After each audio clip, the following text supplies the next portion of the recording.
Hello, today we're going to be looking at Superman Unlimited number 11, written by Dan Slott with artwork by Lucas Meyer. So what this this is DC's All-In initiative, and what these books are new reader friendly. They're starting new storylines, so it's encouraging both readers and retailers to look at these books and try to get new readers. So the premise on this particular jumping on point is, what's worse than a fifth dimensional imp such as Mr. Mxyzptlk, a fourth dimensional demon who can control time.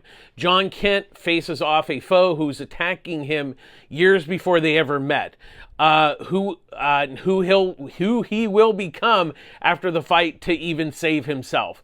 So this is kind of interesting. I read the first few issues of Superman Unlimited, and I enjoyed it and everything.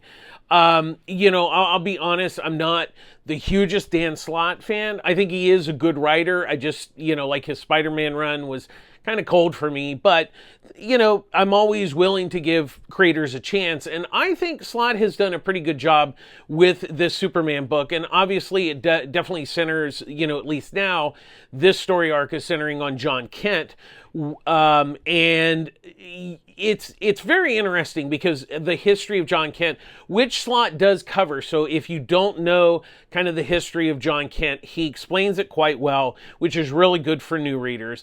And they do make mention of Mr. Mxyzptlk from the fifth dimension. He doesn't show up, so that's how they kind of say, he's this fourth dimensional demon is like him but different at the same time.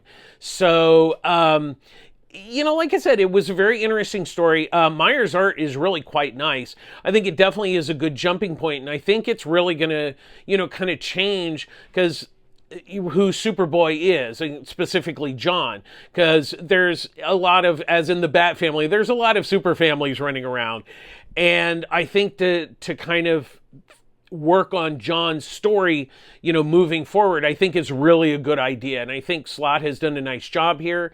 And the other thing, it definitely gave me a reason to kind of say, hey, I like this. I want to read the next issue, which is always a plus, especially when you're trying to entice new readers and starting a new storyline. So what did you think? Did I miss anything in the review? Let me know in the comments below, and make sure you subscribe so you don't miss any upcoming reviews. And thanks for watching. Bye-bye.